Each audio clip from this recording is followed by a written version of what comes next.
Ngomong berturut-turut. Kebanyakan ngobrolnya. Biasanya narasumber gue kan gue tanya satu pertanyaan jawabnya cuma satu. Ya nama gue bla bla bla selesai. Ini enggak nih sampai pertanyaannya gue belum luncurin. Nah itu dia namanya kehidupan ya sekarang susah dikontrol ya. Akhirnya gue berdoa aja gitu berusaha yang terbaik dan alhamdulillah diarahin sini ke dunia supply chain. Kayak gitu. Supply chain. Iya. Ini boleh tau nggak nama PT-nya atau nggak boleh nih? Kayaknya nggak usah deh. Atau huruf depannya aja? Huruf depannya H. PT H.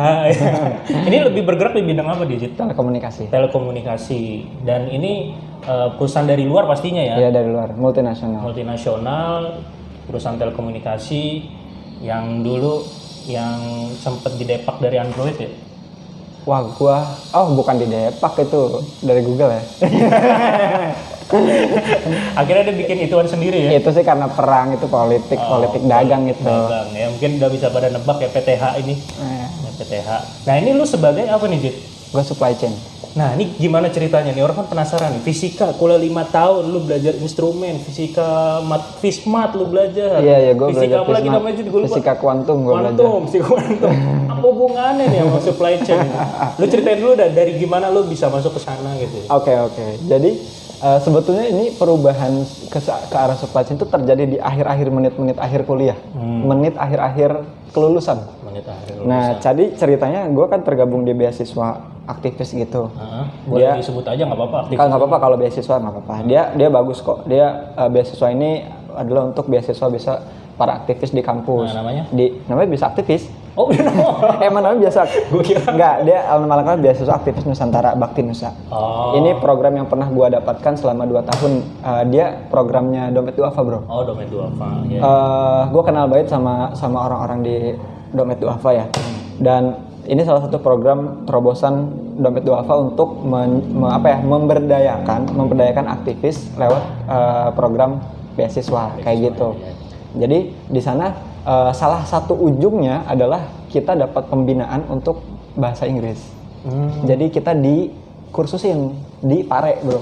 Oh. Jadi Kampung Inggris. Nggak bisa bahasa Inggris. Gue ada sekitar 6 minggu nggak kurang dari 6 minggu lah gue di Pare itu khusus untuk belajar bahasa Inggris sesuai arahan program dari beasiswa. Okay. Nah itu terjadi akhir-akhir kelulusan gue tepatnya di bulan September ya. Kalau nggak salah Agustus September 2017 itu benar-benar kayak gue udah tinggal wisuda gitu loh. Jadi jadi di tengah-tengah gue kursus itu gue pulang dulu untuk wisuda gitu.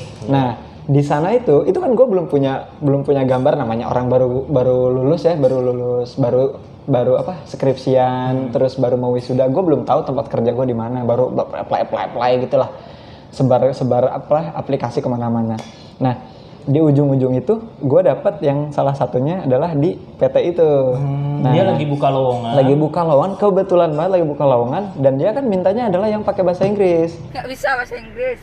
Yang kira-kira wawancaranya tuh bisa pakai bahasa Inggris, terus CV-nya juga bahasa Inggris, dia bekerja di hariannya pakai bahasa Inggris. Dan di saat itu gue baru banget abis lulus kursus bahasa Inggris, masih anget nih di kepala gitu. Pelajaran-pelajaran bahasa Inggris yang waktu itu gue dapetin, gue pakai langsung saat wawancara dan kebetulan cocok. Usernya itu enak banget ngobrol sama gue, kurang lebih gitulah. Karena emang gue baru belajar bahasa Inggris. Karena ngobrol pakai bahasa Inggris. Iya, di samping kan orang-orang sana tuh bahasa Inggrisnya kan agak standar lah gitu ya. Ngomongnya juga kalau lu belum terbiasa, apalagi orang yang lulusan kayak sastra bahasa Inggris pasti susah banget. Stop, coba lanjutnya pakai bahasa Inggris, masih lengket nggak? Nggak bisa bahasa Inggris. No I can. Because I already work from home for 1 year ya. Jadi gue masih sekarang udah jadi bahasa Cibinong lagi coy. Kurang lebih gitu. Intinya adalah karena beasiswa itu alhamdulillah berkah kali ya, berkahnya beasiswa duit zakat, bro. Itu kan Dompet Duafa duit zakat. Program itu berkah banget buat gua dan gua saat itu lagi pede-pedenya pakai bahasa Inggris, ketemu user yang mintanya pakai bahasa Inggris, alhamdulillah tembus gitu. Dan alhamdulillahnya lagi di saat itu tuh itu adalah rekrutmen yang spesial. Rekrutmen yang cuma terjadi 1 tahun sekali untuk dapetin employee yang under PT-nya langsung, bukan outsource. Oh, karena gitu. di PT itu banyak yang outsource juga. Banyak. Yang namanya standar lah kalau perusahaan-perusahaan gede gitu kan ada outsourcing juga kan. Nah, di situ terjadi namanya apa ya kita sebutnya mungkin kampus hiring lah. Itu emang spesial gitu setahun sekali untuk dapetin talent-talent tertentu. Dan itu gue masuknya angkatan 2017. Jadi itu tuh kayak apa ya, kayak MT lah, kayak MT-nya dia gitu. Kalau di teman-teman lain biasa disebutnya MT gitu. Gue lolos di situ dan ya udah gue ikutin programnya. Di UI cuma dapat 2. Gue dan teman gue. Teman Gitu. lo kenal juga? Oh, 3 orang sih. Gue kenal juga. Lo kenal juga. Yang dua ini, yang satunya gue kenal, yang satunya baru kenal pada satu wawancara. Jadi dari UI waktu itu banyak yang daftar dan dapat 3 orang doang. Sorry, berarti wawancaranya ini kampus hiring di UI atau Di UI. Oh, di UI. Gue datang cuma ke FT coy, modal dari Kukal naik motor ke FT, pakai baju yang seadanya, bawa CV bahasa Inggris, ngobrol bahasa Inggris, langsung 3 orang user sama 1 HR lolos. Berarti pas rekrutmen tuh tulisannya rekrutmen untuk MD, MT, manajemen training, atau memang langsung subjeknya itu supply chain? Enggak, Oh, paham. itu cuma pokoknya hiring aja. Oh, intinya kampus hiring ya. Bahkan gue tuh daftarnya itu di situ kan ada banyak pilihan. Daftarnya itu gue data analis karena gue dari MIPA. Gue bilang saya anak MIPA, saya bisa olah data. Saya bisa olah data data industri, gue bilang gitu. Terus wah bagus. Tapi akhirnya terakhir ditanya, kamu mau nggak masuk supply chain? Oh iya saya bisa, karena saya punya pengalaman jadi tim material Simak UI. Lo tau nggak waktu Simak UI kan ada tim material tuh. Nah gue bilang aja, gue pernah jadi tim material Simak UI. Tim material ngapain? Gue cerita tim material itu gue menjaga material dan distribusi ke lokasi gitu. Ya kita sebutnya mungkin region gitu ya. Jadi kesannya tuh emang bawa material dan emang bawa material sih. Cuma kan tim material yang di sini kan lebih tepatnya untuk menjaga barang itu di situ soal-soal kan supaya dia terjaga kerahasiaannya, terjaga ke kualitasnya dan sebagainya. Nah, modal dari situ, modal bahasa Inggris, modal pengalaman tim material, gue cerita dengan pede, lolos. Gitu. Nah, itu berarti lu program MT-nya berapa tahun, Jit? Setelah itu baru ke supply chain itu berapa lama? Langsung. Oh, langsung. Oh, karena tadi di awal udah ditanya ya, lu mau langsung supply chain. Oh, biasanya karena program MT ini kan biasanya ada 2 tahun. Ya kayak umum dulu ya digilir ke tempat-tempat lain. Kalau berarti lu langsung ke supply chain, langsung ke satu posisi, bahkan sampai awal tahun ini masih di posisi itu. Nah, ini pertanyaannya, supply chain artinya apa, Jit? Supply chain management itu rantai, buat dijelasin ke teman-teman ya. SCM biasanya yang kalau di industri itu sebutnya SCM, supply chain management. Kalau bahasa Indonesia rantai pasokan gitu. Intinya adalah gimana kita membuat sebuah sistem rantai pasokan atau sistem supply untuk mendistribusikan supply dari yang mulai dari manufaktur sampai dibayar oleh customer gitu, dibeli dan dibayar gitu. Nah kebetulan karena kita adalah basic bisnisnya adalah telekomunikasi, berarti kan cakupannya adalah mulai dari manufaktur sampai dia terinstall di site gitu. Dan itu panjang ceritanya banyak. Mulai dari forecasting, terus production, terus delivery, custom clearance, karena kan jatuhnya kita importir, kita beli barang dari luar masukin ke Indonesia. Ada custom clearance, terus ada warehousing management juga, terus baru ada delivery ke site-nya. Di site-nya juga mungkin ada instalasi dan sebagainya. Itu panjang kayak gitu. Jadi emang kebetulan gue ditempatin di satu posisi yang cukup strategis, dalam artian gue bisa ngehandle di work of scope yang lumayan lebar gitu, nggak cuma di satu titik gitu. Dan itu gue nikmatin banget. Gue belajar banyak dari sana, mulai dari tentang manufakturnya, proses delivery-nya, custom clearance-nya, warehousing-nya, gue belajar semuanya. Gitu, gue menikmati. Makanya kenapa gue betah, karena masih banyak banget yang bisa gue pelajarin di situ, panjang.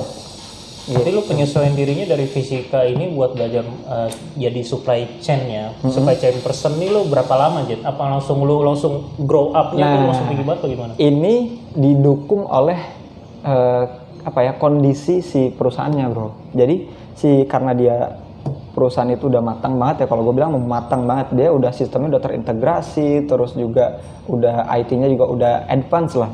Jadi gue tuh di awal-awal tuh kayak operator, cuma kayak nih kerjaan ini caranya gini. Gue cuma handover itu gue cuma kurang dari 2 minggu, 12 hari, 10 hari, 12 hari. Tapi langsung diajarin semua cara-caranya. Kalau ngorder barang kayak gini, kalau ngirim barang begini, kalau ngecek barang inventory begini dan seterusnya. Ya udah, gue kerjakan berdasarkan sistem-sistem itu. Gue bikin semacam rangkuman lah. Gue namanya punya daily report. Jadi gue dulu waktu awal-awal 3 bulan itu tiap hari report, daily report. Gue hari ini ngerjain apa, pakai sistem apa, caranya gimana. Ada tuh PDF lebih dari 2 mega ukurannya. Itu gue report gue, bahkan sampai hari ini kalau gue agak lupa gitu ya, gue buka report gue yang dulu 3 bulan pertama itu. Kayak gitu. Artinya memang sistemnya mereka itu udah matang banget.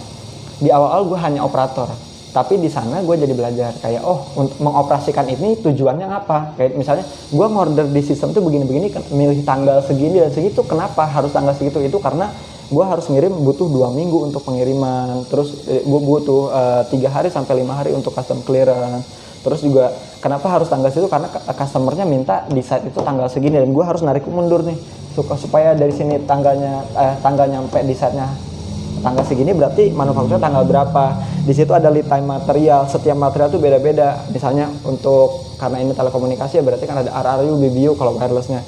Itu lead time-nya berapa lama bikinnya, seminggu kah, 2 minggu kah, sebulan kah, kayak gitu. Atau beda produk IT lebih lama lagi, sebulan, 2 bulan kayak gitulah. Jadi emang perencanaan situ meter banget gitu. Supply chain-nya tuh ada di sana, ada di urusan forecasting material, terus manajemen material di sana, kemudian pengiriman sampai site juga. Ini gua contohin di satu titik di warehousing. Warehousing itu akurasinya harus tepat. Ini ada satu istilah namanya ITO, inventory turnover. Itu analoginya adalah kalau di restoran itu analoginya adalah tentang gimana kita menyajikan makanan kepada customer se-fresh mungkin. Nah, gampangnya kayak gitu. Jangan sampai kita ngirim makan atau ngasih makanan ke customer itu yang sudah lama, udah dekat expired. Atau customer-nya udah ada, makanannya belum ada. Nah, jadi akurasi dari pengiriman itu harus benar-benar bisa sebaik mungkin supaya makanan yang nyampe ke customer itu se-fresh mungkin gitu. Jangan sampai lama di warehouse nggak dikonsum gitu, nggak dipakai gitu. Itu namanya jadi long aging. Atau udah mau dipakai tapi belum ada, itu namanya lacking. Nah, itu nggak boleh kayak gitu. Manajemen di sana. Oke. Nah, itu kan dari segi supply chain intinya begitu ya pengertiannya, dan gambaran kerjaan tuh kayak gitulah ya. Dan pengertian itu digambarin sama Majid. Nah, ini pertanyaan juga nih selanjutnya nih, Jid. Seberapa kepake nih ilmu fisika di supply chain? Kita nggak ngomongin fisikanya doang ya, lingkungan kampus itu kan pasti berpengaruh juga. Oke. Bagaimana cara lu beradaptasi sebagai seorang fisikawan? Oke. Gue jawab. 1, secara keilmuan jujur hampir nggak ada yang dipakai. Secara keilmuan ya.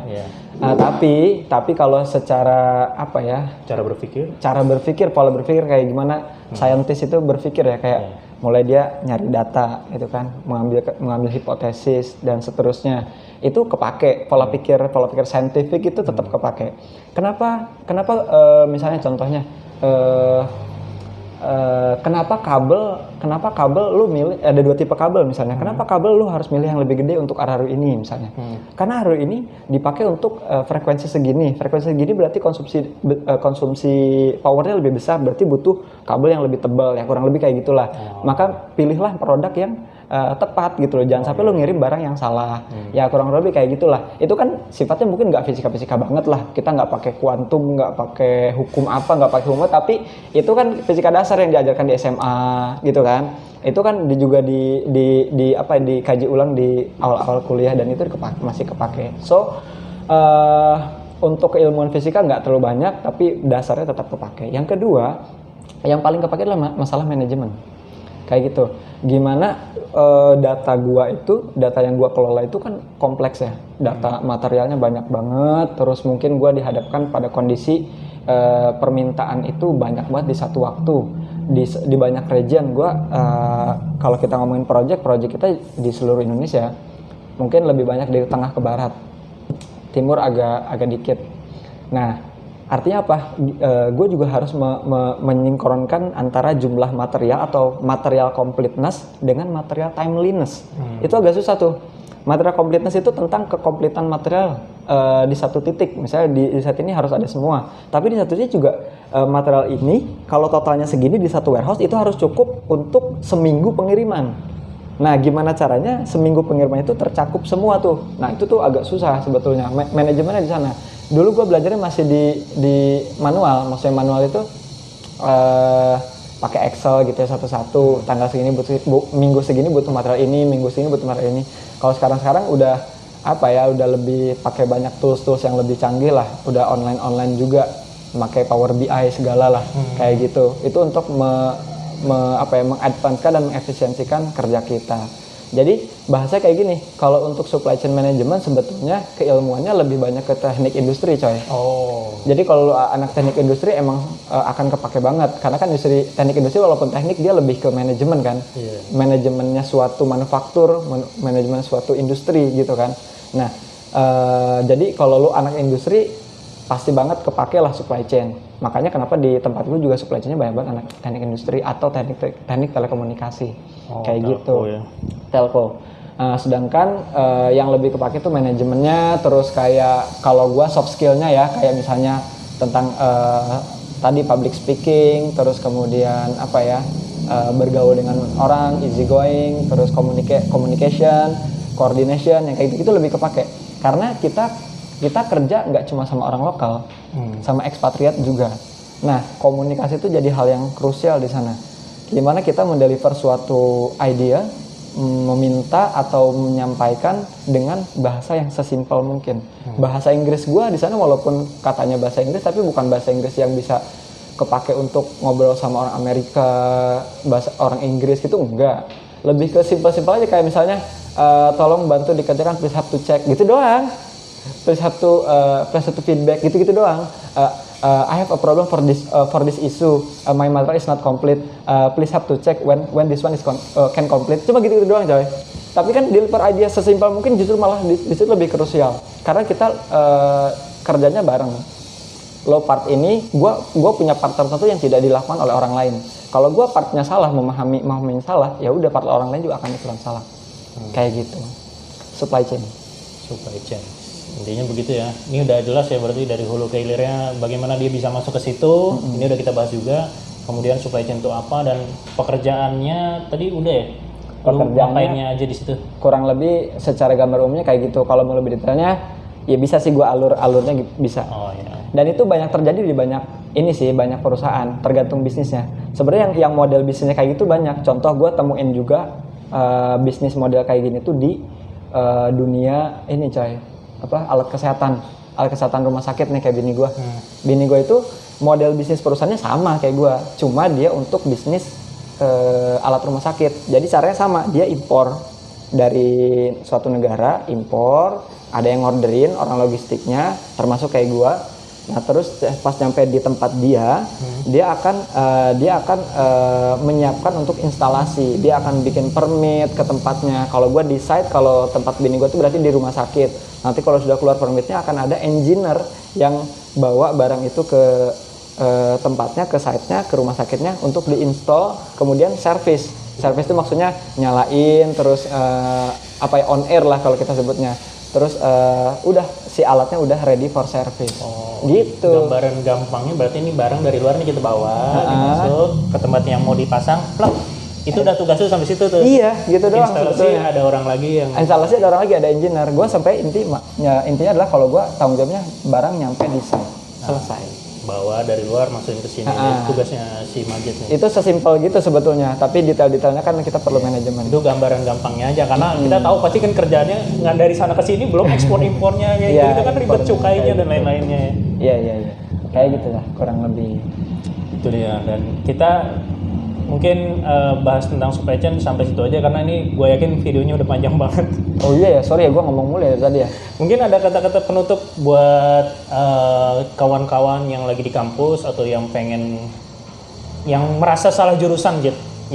Salah jurusan. Oke. Buat teman-teman yang merasa salah jurusan jangan berkecil hati. Gue menemukan banyak banyak alumni yang merasa salah jurusan tapi dia tetap bisa berkembang, berkarya di tempatnya sekarang. Dan malah lebih survive ya? Dan lu menemukan banyak ilmu baru di sana. Mungkin bisa jadi ilmu yang lu butuhkan ada di tempat kerja, bukan di tempat kuliah. Bisa jadi. Karena sekarang ya, kalau gua lihat ya, trennya, pendidikan itu nggak melulu tentang di sekolah kalau sekarang. Apalagi zaman sekarangnya dengan telekomunikasi yang seperti ini, contoh deh 5G. Ketika 5G masuk nanti, itu sekolah itu udah nggak di ini coy, udah nggak, menurut gua ya, akan ada banyak pesaing sekolah.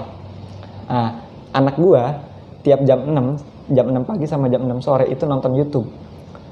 Itu mengindikasikan kalau dia di zaman dia nanti itu udah terbiasa dengan edukasi virtual.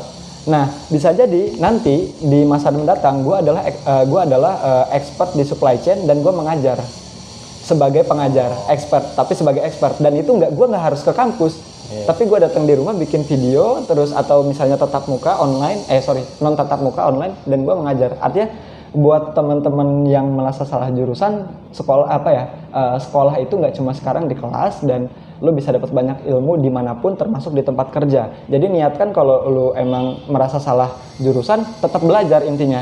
Jadi lo tetap improve, walaupun lo di salah kolam gitu ya, lo tetap improve di tempat itu kayak gitu. Dan masih banyak tempat-tempat buat belajar dan bekerja, termasuk di situ supply chain. Yang mau discuss bareng boleh lah sama gue. Asem kan.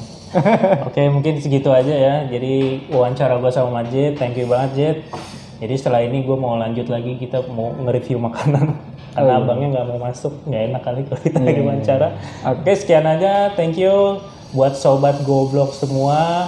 Wassalamualaikum warahmatullahi wabarakatuh. Salam Bakros Goblok. Mantap.